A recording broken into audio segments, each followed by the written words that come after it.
اس کے نیچے جو ایک تھا وہ گورنر کوفہ کا، وہ ابن زیاد تھا. یہ بڑا ظالم انسان تھا، یہ گورنر تھا، یہ پی ایم نہیں تھا. اب ہم اس طرح دیکھیں کہ اب کے زمانے سے اب کے زمانے کے ذہن کو رکھ کر سمجھیں گے تو بہت آسان سا معلوم ہوگا، ورنہ یہ بہت مشکل تھا. کیونکہ ابھی ہم بیٹھے بیٹھے ہر جگہ کے حالات کو معلوم کر سک رہے ہیں. امریکہ کا معلوم کریں گے، انگلینڈ کا معلوم کریں، ہندوستان کا ہی پورے ایک ایک. اب تو دیکھیے نا، ایک صاحب جو حج کو نکلے ہیں پیدل، شہاب چتر ان کا نام ہے، ان کے ایک ایک دن کے اپڈیٹ آ رہے ہیں کہ آج فلاں آج حضرت کہاں پہنچے، آج صاحب کہاں پہنچے، ایک ایک دن کے اپڈیٹ، کہاں پہنچے، کس جگہ سے گزر رہے ہیں، ساری چیزیں معلوم ہیں. مگر اس وقت تو اس کا دور نہیں تھا نا. اس وقت یہ مطلب کہ زمانہ آپ اس وقت ساری چیزیں معلوم ہو سکے. اس وقت خطوط کے دور تھے، اور خط بھی کتنے دنوں کے بعد پہنچا کرتا تھا. تو یہ سلسلہ چلا. تو ابن زیاد جو گورنر تھا، اور یزید ملک شام میں یہ بادشاہ، مین مطلب کہ صدر وہاں تھے شام کے، ملک شام میں. تو کوفہ کے طرف سے، ابن زیاد کے طرف سے بہت سارے خطوط حضرت حسین رضی اللہ تعالیٰ عنہ کو بھیجے گئے اس معنی پر کہ ہم لوگ تیار ہیں کہ آپ کے اوپر بیعت کریں گے، آپ کو اپنا امیر مانیں گے. اس لیے اور خط، اب ایک دو ہم لوگ دیکھتے ہیں نا موبائل میں مس کال آتے ہیں، ایک مس کال آئے تو بات سمجھ میں آتی، چلو کسی نے ایسی نارملی کال کیا ہے. اب ایک بیگ جو ہے 6 7 اور 8 9 مس کال کسی کے آ جاتے ہیں تو بات سمجھ میں آتی کہ بڑا مسئلہ ہے. یا تو کچھ خوشی کی بات ہی ہو کہ میرا کہیں سلیکشن ہو گیا، یا تو کوئی غم کی بات ہے کہ بھائی کسی کا انتقال ہو گیا، کیونکہ زیادہ مس کال آئے ہوئے تو ایک میں نہیں فرق پڑتا. تو خطوط 50 خطوط آ گئے کہ ہم سب آپ کو مان رہے ہیں، آپ کے ہم سب یہ کریں گے، آپ پر بیعت کریں گے، آپ کو اپنا امیر بنائیں گے، اور ہم لوگ چاہتے ہیں. تو حضرت حسین رضی اللہ تعالیٰ عنہ جب نکل رہے ہیں کوفہ کے لیے مدینہ سے، تو اس وقت بھی بہت سارے ان کے خود چچا ہے اور بھی دیگر لوگوں نے، بہت جمہور صحابہ نے ان کو سمجھایا کہ آپ مت جائیے. ان کا جو ہے نا ذہن صحیح نہیں ہے، غلط سوچ میں ہے، اور ان کا مطلب کچھ اور معاملہ ہے، آپ مت جائیں. تو اس سے پہلے حضرت حسین رضی اللہ تعالیٰ عنہ نے اپنے چچا زاد بھائی کو بھیجا، جو سلیم بن عقیل ان کا نام تھا، ان کو بھیجا کہ آپ پہلے جا کر کے حالات معلوم کریں. جب یہ گئے تو انہوں نے گرفتار کر لیا. گرفتار کرنے کے بعد ان کو روک لیا. اب یہ بھی خبر نہیں کہ کیا ہوا، یہ تھوڑی کہ نیوز میں آ گیا کہ سلیم بن عقیل گئے، ان کا قتل ہو گیا، اور یہ ہوتا نہیں جاتے، خبر نہیں بھیجے ہیں. تو اب پھر معلوم ہی نہیں ہوا کیا ہوا نہیں ہوا، کچھ پتہ نہیں. پھر حضرت حسین نے قصد کیا، وہاں کا ارادہ کیا، ملک کوفہ کے طرف گئے. جب گئے تو ابن زیاد جو ہے اس نے ان کے ذہن میں یہ صرف یہ سوچ رہا تھا کہ حضرت حسین نے نا یزید کی خلافت کو تسلیم نہیں کیا تھا. روایت میں لکھا ہے کہ یزید کے خلاف یہ بات تھی کہ وہ شراب پیتے ہیں اور فلاں کرتے ہیں، کچھ مطلب کہ بولتے ہیں نا کہ انسان کے طریقے اچھا نہ ہو تو ان کو اچھے پوسٹ ان کے لیے گوارا نہیں ہے. تو حضرت حسین نے اسی لیے ان کو تسلیم نہیں کیا تھا کہ یزید کی خلافت کو، ان کے امیر ماننے کو انہوں نے ایکسیپٹ نہیں کیا تھا، اسی وجہ سے کہ بس. تو ان کے ڈر میں ابن زیاد کے ذہن میں یہ بات تھی کہ حضرت حسین خود خلافت لینا چاہتے ہیں، خود اپنے آپ کو اعلیٰ اقتدار پر فائز ہونا چاہتے ہیں، اس لیے اس کے دل میں ڈر پیدا. مگر حضرت حسین کی یہ نیت نہیں تھی. حضرت حسین تو خود مصلحت کرنا چاہتے تھے. کتابوں میں لکھا ہے، تاریخ کی کتابوں میں، کہ حضرت حسین رضی اللہ تعالیٰ عنہ نے کوفہ کا ملک شام کا ارادہ کیا کہ ہم جائیں گے اور یزید کے ہاتھ میں، ابن زیاد نہیں، یزید کے ہاتھ میں بیعت کریں گے. اب دیکھیے کوفہ، یہ ابن زیاد اس کے اندر یہ بڑا ظالم انسان تھا. پتہ نہیں اس کے ذہن میں کیا بات تھی. اس نے کیا کیا کہ جو ہی حضرت حسین رضی اللہ تعالیٰ عنہ پہنچے ہیں، یعنی کوفہ پہنچے ہیں، ابن زیاد نے اپنے لشکر کو بھیجا ہے، اور کہا کہ حضرت حسین کو لے کر آؤ اور مجھ سے بیعت کرواؤ. ابن زیاد کہہ رہا بھائی اس کی کیا حقیقت ہے، یہ گورنر ہے، اس کے ہاتھ میں کیوں بیعت کرے گا؟ انسان کسی امیر کے ہاتھ میں بیعت کرے گا؟ یہ مطلب کہ ایک ذلت ہے. حضرت حسین کو کہا کہ ان کو میرے سامنے لاؤ اور مجھ سے جو ہے بیعت کرواؤ. تو حضرت حسین نے انکار کر دیا، بھائی ان سے کیوں کریں گے، یہ تو گورنر ہیں اور ان کا ارادہ بھی غلط ہے، کچھ اور ارادہ ہے. تو انہوں نے انکار کر دیا، اور یہ کہا بھی کہ ہم جو ہے کہ اب ہم جا رہے ہیں ملک شام. یا 2 باتیں رکھی تھی حضرت حسین نے کہ مجھے مدینہ جانے دو واپس، یا میں ملک شام جا رہا ہوں، وہاں جا کے یزید کے ہاتھ پر ہی بیعت کروں گا، جو بادشاہ ہیں، مصلحت ہوگی جو بھی ہوگی. تو اس کو گوارا نہیں ہوا. ملک شام جانے کے لیے ہی کربلا کا جو راستہ ہے، کربلا سے ہوتا ہوا انسان ملک شام کی طرف پہنچتا ہے. تو جب یہ کربلا جانے لگے ملک شام تو کربلا کی طرف ہی ابن زیاد نے پورے لشکر کو بھیج کر ان کو جو ہے ان کا مطلب کہ یہ کر لیا. اب یہ ہم کہیں کہ حضرت حسین دیکھیے حضرت حسین رضی اللہ تعالیٰ یہاں بھی جنگ نہیں ہوئی تھی, یہ جنگ نہیں, بس حضرت حسین رضی اللہ تعالیٰ عنہ نے دفاعی نظام کیا کہ جب آپ پر کوئی ٹوٹ پڑے تو آپ کیا کریں گے. یہ تو اسلام کا بھی اصول ہے, قانون کا بھی اصول ہے, سب کا اصول ہے دفاعی نظام, سیلف ڈیفنس جو ہوتا ہے اس کو انسان کرے, ورنہ جنگ کا کوئی مسئلہ نہیں تھا, جنگ کا کوئی یہ نہیں تھا.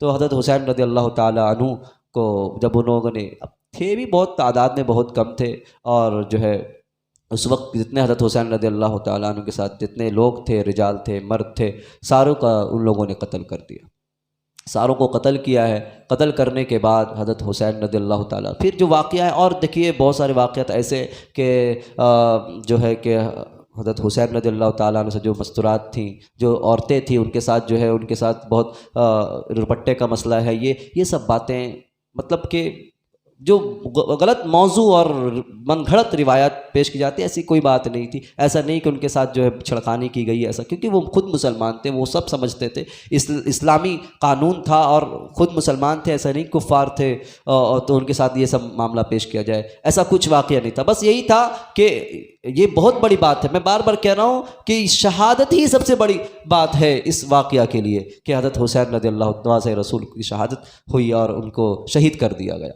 اب میں شارٹ میں بتا رہا ہوں کہ پھر انہوں نے شہادت کا مسئلہ ہوا, اس کے بعد ابن زیاد نے یزید کے طرف جو ہے سب کا سر کو, یعنی حضرت حسین کے سر کو لے کر کے یزید کے سامنے پیش کیا. یزید جو اس ٹائم امیر المسلمین تھا, کتاب میں یہ بھی لکھا ہے کہ یزید کے دل میں ایسی کوئی بات نہیں تھی, یزید نے افسوس بھی ظاہر کیا اس معاملہ پر, اور یزید نے کچھ مسلمان جو وہاں پہ تھے انہوں نے ان کو تحفے تحائف بھی ان کو دیے کہ آپ لوگ رکھیے, کھائیے پیجیے, مطلب کہ بھائی آئے ہیں دور سے, تو سفر میں بہت سارے لوگ وہاں پہ موجود تھے جو ملک شام میں.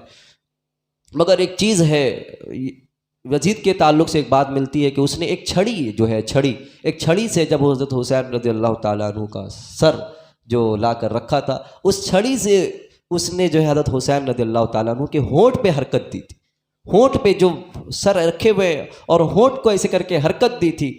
صحابی اور بھی موجود تھے ملک شام میں, جو دربار میں موجود, سب تو صحابی رسول تھے, سب موجود تھے. مگر دیکھیے اس وقت کیا ہوتا کہ صحابی اٹھتے اور تلوار سے یزید سے اسی وقت جو ہے ظلم اور لڑائیاں شروع ہو جاتی, تم کیا کر رہے ہو بدتمیز, یہ فلاں فلاں. مگر کیوں نہیں ہوا؟ اس میں جو پہلی بات ہم نے بتائی تھی کہ ایک بادشاہ, اللہ کے نبی نے یہ فرمایا کہ جب تم مسلمان کا یعنی پوری امت مسلمہ کا یعنی مسلمان کا ایک امیر ہو جائے تو اس پر اطاعت ضروری ہے. اگر نیک انسان بھی ہو, اگر اس کی بغاوت کرے تو اس پر قتل واجب ہے.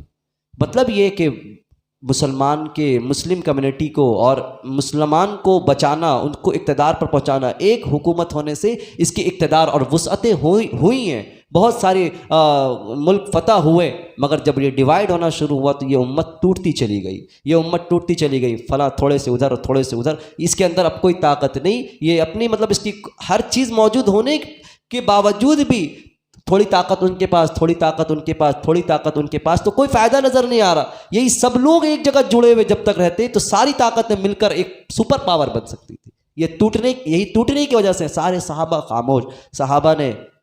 صحابہ نے یہ کہا کہ اے یزید دیکھو, ہم نے اس لب کو, حضرت حسین کے لب کو ہم نے بارہا جناب محمد رسول اللہ صلی اللہ علیہ وسلم کے ہونٹوں سے لگتے ہوئے دیکھا ہے. ہم نے بارہا حضرت حسین کے ہونٹوں کو جناب محمد صلی اللہ علیہ وسلم کے ہونٹوں سے چپکتے ہوئے دیکھا ہے, لگاتے ہوئے دیکھا ہے. یزید ایسا مت کرو, خدا کے لیے ایسا مت کرو. حضرت حسین رضی اللہ تعالیٰ عنہ سے اتنی محبت جناب محمد صلی اللہ علیہ وسلم فرماتے, اتنی محبت فرماتے کہ ممبر رسول پر بیٹھ کے بیان کرتے, خطبہ دیتے, اسی دوران اگر حضرت واقعہ لکھا نا کہ حضرت حسنین یعنی حضرت حسین یا حضرت حسن میں سے کوئی آ رہے ہیں گیٹ سے, جیسے آ رہے ہیں, اب آ رہے ہیں تو حضرت اللہ کے نبی صلی اللہ علیہ وسلم خطبہ دے رہے ہیں, پھر چپ ہو جا رہے ہیں, پھر دیکھ رہے ہیں کہ گر نہ جائے, وہ لڑک رہے ہیں, لڑک رہے ہیں. اللہ کے نبی جو ہے کہ ایک دم ان سے برداشت نہیں ہوا. اللہ کے نبی خطبہ دیتے ہوئے, تقریر کرتے ہوئے نیچے اتر کے ان کو گودی اٹھا دی اور ممبر پر بیٹھا کر کہہ رہے, دیکھو واقعی اللہ نے فرمایا کہ اولاد اور مال یہ فتنہ ہے. فتنہ مینس کہ یہ برداشت سے باہر ہے. یہ فطری محبت تھی جناب محمد صلی اللہ علیہ وسلم کی. اللہ کے نبی جناب صلی اللہ علیہ وسلم ایک مرتبہ حضرت حسین رضی اللہ تعالیٰ عنہ کو, حسنین کو جو ہے کاندھے پر سوار کیے ہوئے, کاندھے پر سوار کیے ہوئے ہیں. ایک صحابی کہتے ہیں کہ اللہ کے نبی کو کہتے ہیں کہ اتنی اچھی سواری ہے. یعنی سواری کون ہے؟ خود آقا جناب محمد صلی اللہ علیہ وسلم ہے. کہتا ہے کہ کتنی اچھی سواری ہے. تو اللہ کے نبی جواب دیتے ہیں بھائی سوار بھی اچھا ہے، یہ نہیں کہ صرف سواری اچھی ہے، اب سوار کون ہے اس کو بھی دیکھو. کیا کتنی محبت اللہ کے نبی صلی اللہ علیہ وسلم، اور بہت ہی مزہ کرتے. واقعی نا اسی لیے کہتے ہیں نا کہ شریعت نے جس چیز کی تعلیم دی ہے اس میں بہت فائدہ ہے. آج جو ہے ہم لوگ شادیاں بہت دیر سے کرتے ہیں یا کرواتے ہیں اپنے بچوں کا. کیوں؟ کسی کی عمر 30 سال، کسی کی 35 سال، اور خود والد محترم 60 سال کے ہو جاتے ہیں. یہ خود بستر پہ چلے جاتے ہیں، تب ان کے پوتے اور پوتیاں آتی ہیں، ناتی اور نتنی آتے ہیں. تو اگر ان کی شادی سویرے ہو جائے، لڑکے لڑکی کی شادی کو جلدی کرائیں، اگر بالغ جو قرآن حکم دیتا ہے کرائے، تو کیا ہوں گے؟ پوتا پوتی جلدی، ناتی نتنی جلدی. اب ان سے جو مزہ ہے نا وہ اپنے اولاد سے مزہ نہیں ہوتا، کیونکہ جو پوتا پوتی ہے ان کو جب تک ان سے مزہ لینا ہے، آپ کو چھوٹے ہیں جب تک مزہ لینا ہے، مزہ لے رہے، اگر اس کو وہ رونے لگے یا پیشاب پیخانہ کر دے تو آپ کو صفائی کرنے کی ضرورت نہیں ہے، آپ اٹھاؤ ان کے اماں کے حوالے کر دو، لو سنبھالو اس کو.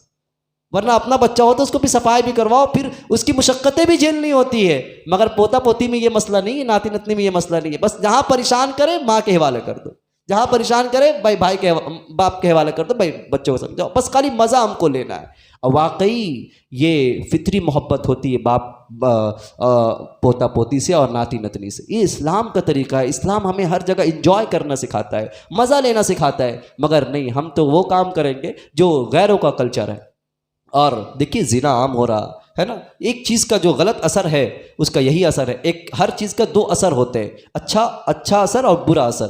تو اس کا اچھا اثر کیا ہے نکاح کا؟ کہ اس سے جو ہے برائیاں کیا ختم ہوگی؟ زنا، یہ برائی ختم ہوتی چلی جائے گی. مگر اس کا غلط اثر کیا ہے کہ نہیں کریں گے تو اس کا برا اثر ہے کہ زنا عام ہو جائے.